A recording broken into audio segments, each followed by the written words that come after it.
अब गीता ज्ञान दाता कह रहा है कि जो इन तीनों गुणों को छोड़ के ब्रह्मा विष्णु महेश की पूजा त्याग कर मैं मुझ ब्रह्म की जो साधना करते हैं वो इस संसार से यानी ब्रह्मा विष्णु महेश की पूजा से स्वर्ग प्राप्त होता है, लेकिन ब्रह्म की साधना से ब्रह्मलोक प्राप्त होता है, जिसमें बहुत लंबे समय तक ये प्राणी महास्वर्ग के अंदर रहता है, बहुत समय तक।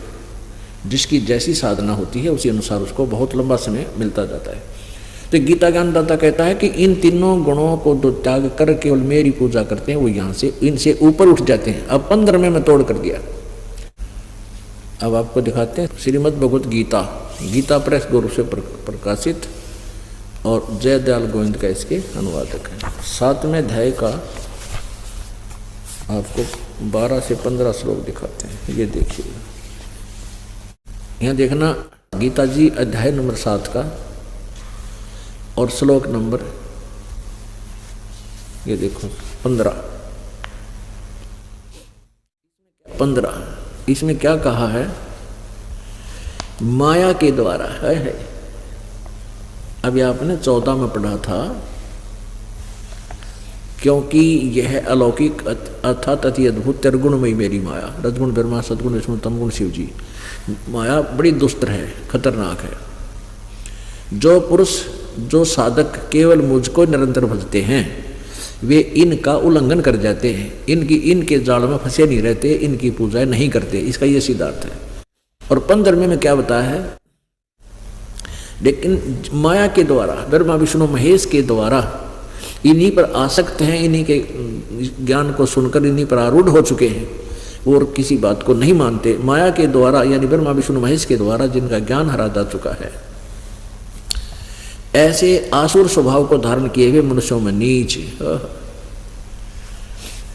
दूषित कर्म करने वाले मूढ़ लोग, दूषित कर्म करने वाले मूढ़ लोग मुझको नहीं भजते, मेरी पूजा नहीं करते।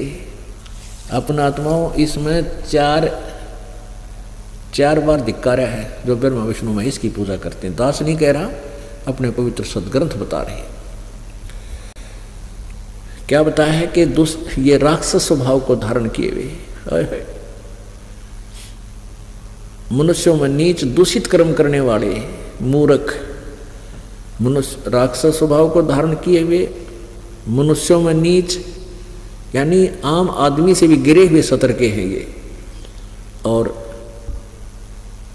दूषित कर्म करने वाले, दूषित गति घटिया तो घटिया काम करते हैं, इनका कोई ठिकाना नहीं, और मूर्ख है वो तेरा जरूरी है। 4 उपाधि दे दी इनको गीता ज्ञानदाता ने। अब कैसे इसका थोड़ा समझेंगे हम एक विशेष तरीके से।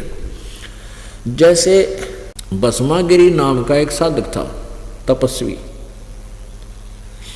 अब उसने भगवान शिव जी के द्वार के आगे गेट के सामने बैठ गया साधना करने शिव जी की, और एक दिन पार्वती को जब देख लिया खूबसूरत थी, उसके मन में दोष आ गया। उसने फिर मन में संकल्प कर लिया कि इस पार्वती को पत्नी बनाऊंगा और शिव जी को मारूंगा। शिव जी के पास एक भस्म कड़ा है, इस भस्म कड़े को प्राप्त करूंगा शिव जी को वचनबद्ध करके, और फिर शिव जी को मार दूंगा, पार्वती को अपनी पत्नी बना लूंगा। वो पशु इस उद्देश्य से साधना कर रहा है। एक दिन पार्वती जी ने कहा कि हे शिव जी, आप तो भगवान हैं, समर्थ हैं, महादेवों के देव हैं, आपका ये साधक क्या मांगता है, इसको दे दो बेचारे को। तो भगवान शिव जी ने कहा कि मांग भाई, क्या मांगता है भस्मागिरी। भस्मागिरी ने कहा कि भगवान वचनबद्ध हो जाओ। भगवान हो गए भाई, बोले ठीक है मैं वचनबद्ध हो गया।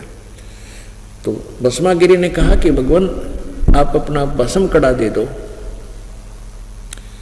अब भगवान शिव जी ने सोचा भी जंगल में रहता है, किसी राक्षसों से हिंसक पशुओं से बचने के लिए मांगता होगा, उन्हें वचनबद्ध होएगे तो निकाल के वो कड़ा भस्म कड़ा देती। उसमें के गुण था भस्म कड़े में कि उस भस्म कड़े को जिसके सिर के ऊपर रख के ये कह दिया भस्म, वो नष्ट हो जाता था, जल जाता था, राख बन जाती थी। इस बात से भस्मागिरी परिचित था, वो तपस्वी है।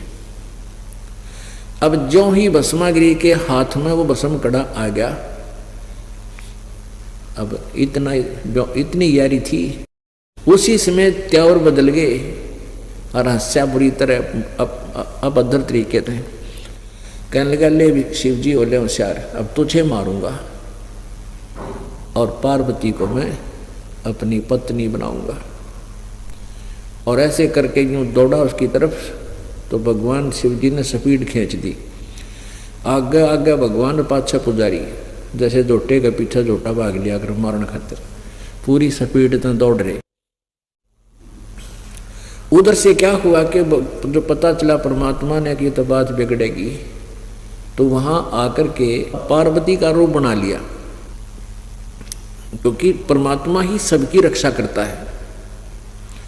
जब वापस पार्वती का रूप बना के भस्मागिरी के सामने खड़े हो गए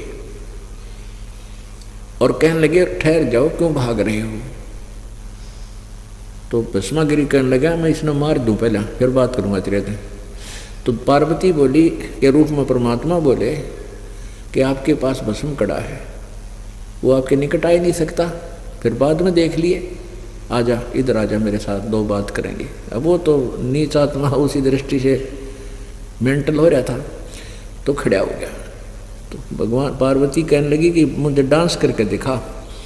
वो कहने लगा, मुझे डांस नहीं आता, मैं तो जंगल में तपस्या करने वाला आदमी, डांस वांस नहीं जानता। तो पार्वती रूप में भगवान ने कहा कि जैसे मैं हाथ पर अलाऊं तो न्यों अला ले, ऐसे डांस सीख जाएगा, तब मैं तुझसे प्यार करूंगी। तो भस्मागिरी तो फिर जैसे भी वो कहते कि इस पैर ने ऐसे कर, इस पैर ने ऊपर उठा, इस हाथ ने नीचे, इस हाथ को ऊपर करते करते कहा कि और कर इस हाथ को ऊपर। जिस हाथ में कड़ा था उस कड़े को सिर पा लिया, जब परमात्मा ने कह दिया भस्म, और भस्मागिरी भस्म हो गया, मर गया।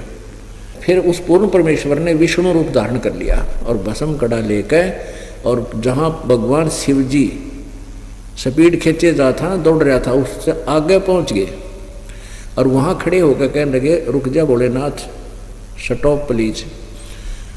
वो न बोला भाज ले, विष्णु जी को कहने लगे भगवान शिव जी कि आजा मेरे गले भाग ले, उस दुष्ट के पास भस्म कड़ा है, वो मार देगा।